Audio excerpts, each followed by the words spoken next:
nhìn phân ghé cái như cả đi xe cắt ao ấy. Mặt mũi ngây ngô đây. Anh không nhìn vào cái máy, anh nhìn em làm gì? Thì anh thấy mày thế anh bảo thế.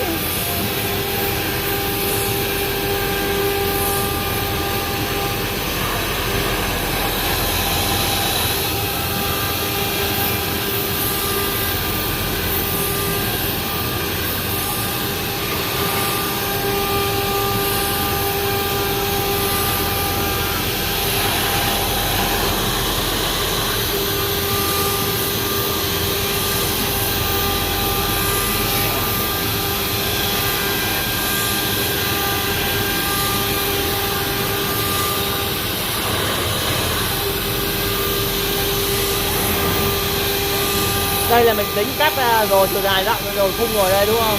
Có khung rồi đấy. Vẽ bên trong trước, khung là cái đường cuối cùng.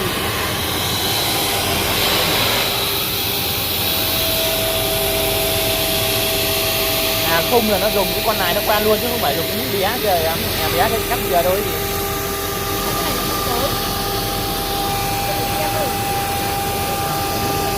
Reo đang bị cồn. Cái này hơi to. Có 15 phân thôi, như đây là phải 15 phân.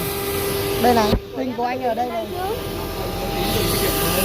Thời điểm cao nhất kiểm soát cái gì? Đúng rồi, chứ ai lại tính được cái giá cước của anh đâu.